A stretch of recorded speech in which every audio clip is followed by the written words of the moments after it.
지금 서울서학에는 국민철도를 재벌에게 외국 자본에 팔아먹기 위한 12명의 이사들이 이사회를 진행하고 있습니다.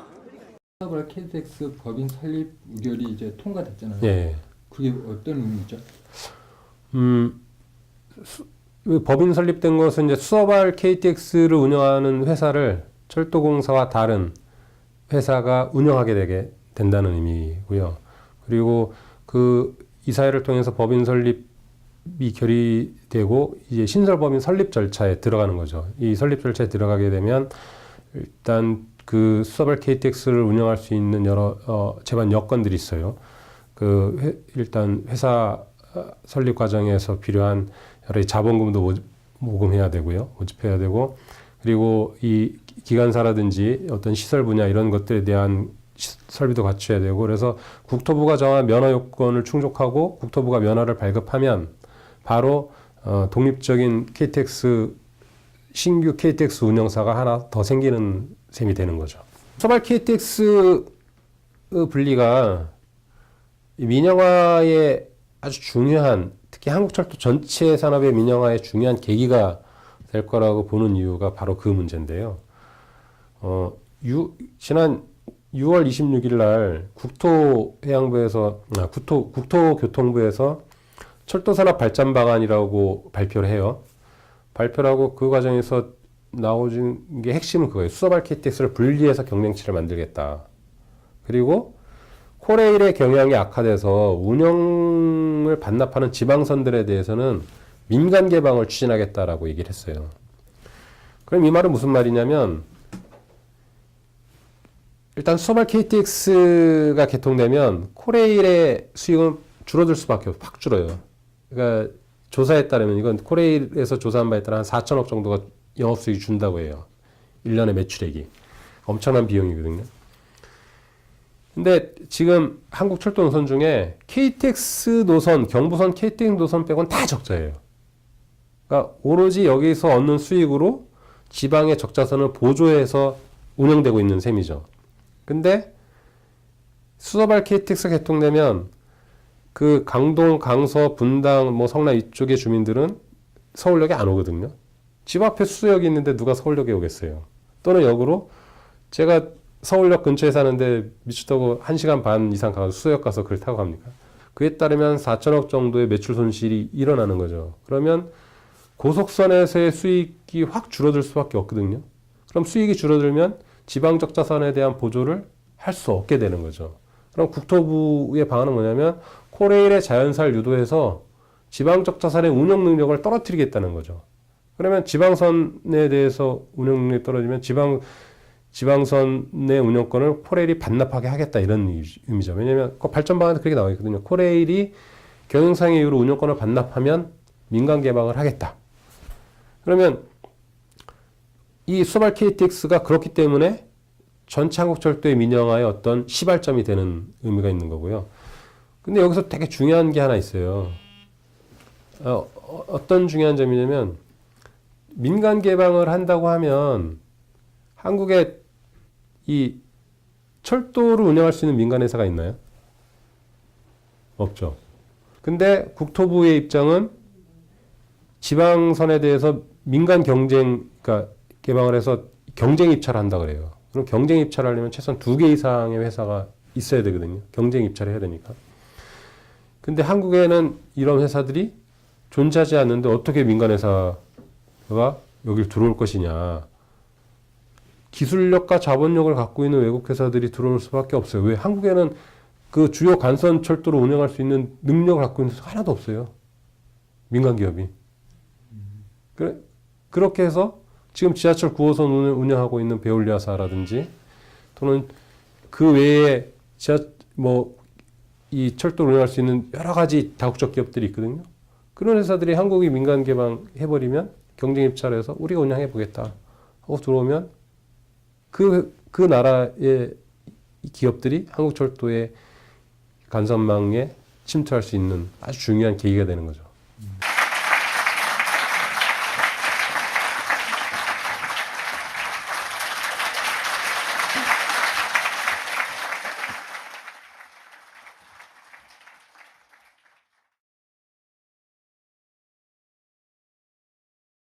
그 프랑스에서는 더 이 환영했던 건 지하철 9호선의 운영 회사가 프랑스의 다국적 베올리아사거든요.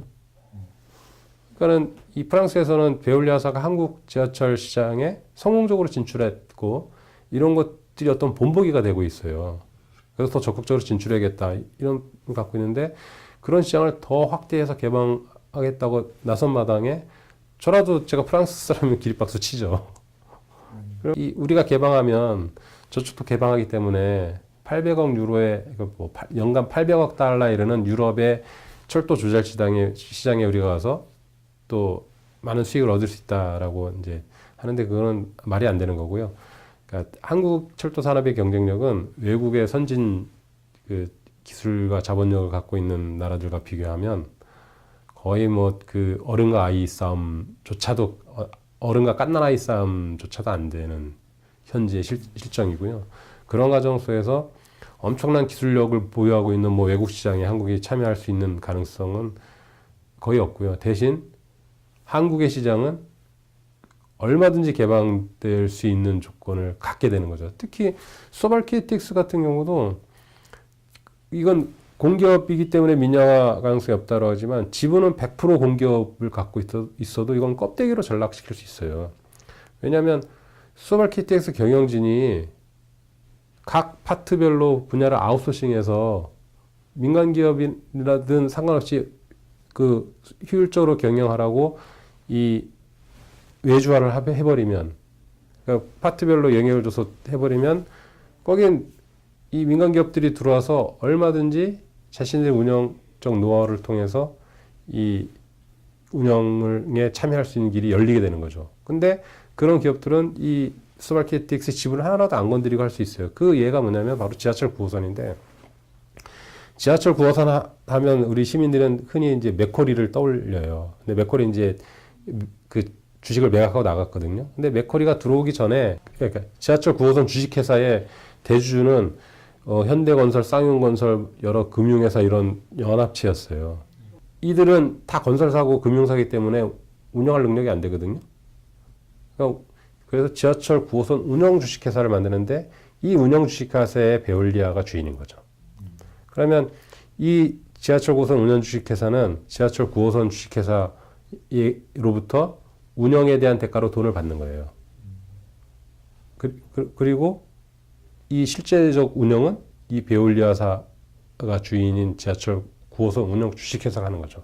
이런 것처럼 공기업의 지분, 이 소발 KTX는 공기업 지분을 갖고 있지만 이 경영진이 운영 각 파트별 뭐 역세권 개발이나 역사 관리나 이런 부문들을 다른 외주 파트에 맡겨버리고 그 외주 파트 일부분들의 외국 자본이나 아니면 국내 컨소시엄 자본들이 들어와 버리면 이거는 지분율은 공기업이지만 실제 운영은 민간 기업과 다를 바가 없는 형태가 집행되는 거죠. 그리고 이런 것들이 가속화되면 점점 더 지분 매각에 대한 요구까지 확대될 수 있는 가능성이 충분히 있는 거죠. 민영화로 했던 나라들이 있죠. 그 대표적인 나라가 뭐 영국, 아르헨티나 이런 나라들인데 그래서 민영화를 시켰더니 실제로 돈이 안 되는 노선들은 나중에 다 폐선시키는 거예요. 그래서 아르헨티나 같은 경우는 철도망들이 그러니까 한 거의 70%가 소멸됐어요. 그리고 이제 노선이 사라진 거예요? 예, 운행을 중단한 거죠.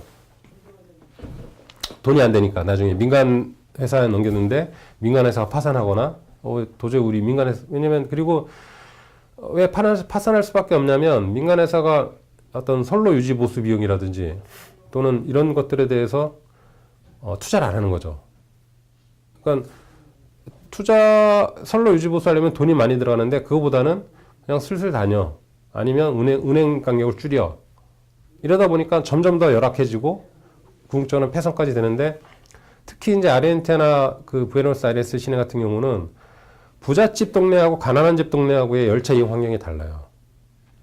그래서 이 부촌에 다니는 열차들은 굉장히 럭셔리하고 시설이 좋은데 빈촌에 다니는 열차들은 완전히 이 창문도 제대로 안 껴있고 막 쇠창살로 돼 이러고 사고도 많이 나고 그래서 이 철도마저 양극화되거나 아니면 그런 철도의 네트워크망이 계속 훼손되는 거죠.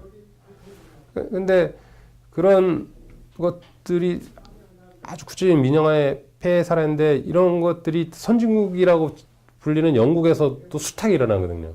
그러니까 잦은 사고라든지 또 엄청나게 오르는 요금 감당할 수 없는 영국에 이제 올해 1월 1일 가디언지 이런 데 보면 그 올해만 그런 게 매년 영국의 뭐 타임즈라든지 BBC라든지 가디언 이런 데서 연초에 나오는 기사 중에 단골 기사가 철도 요금 때문에 못 살겠다라는 거고 시민들 또 의회 이런 반응들이 나오거든요. 시민들이 시위하고.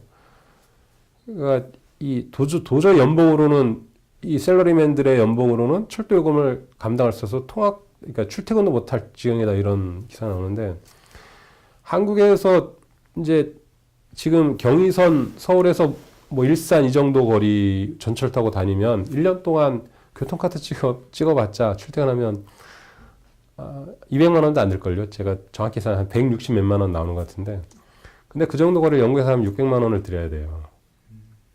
그러니까 영국에서는 그리고 지금도 바로 이제 영국의 철도 사이트에서 접속해서 서울 부산 정도 거리를 가려면 한국은 서울에서 부산까지 57,000원이거든 KTX 요금이. 영국은 28만 원을 내야 돼요.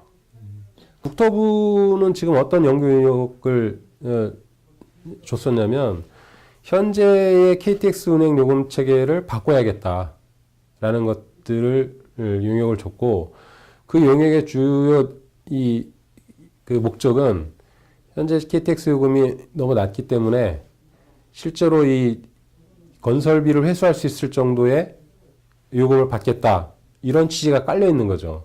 그래서 지금 뭐 정부는 지금 수서발 KTX 요금을 낮춰서 국민 부담을 줄이겠다라고 선전하고 있지만 시간이 가면 갈수록 원가에 대한 압박 그리고 수서발 KTX의 수익적 그 효율 경영의 압박과 수익성 확보하기 위한 노력이 가중되면 실질적으로 요금 인상은 막을 수가 없는데 특히 국토부나 또는 교통연구원이 그 연구 과정에서 요구한 내용이 뭐냐면 철도요금 상한제 이런 걸 폐지해야 된다라고 얘기하고 있거든요. 요금 상한제를 폐지한다는 건 뭡니까? 끊임없이 요금을 올릴 수 있게끔 제도적으로 만들어 놓겠다는 거거든요.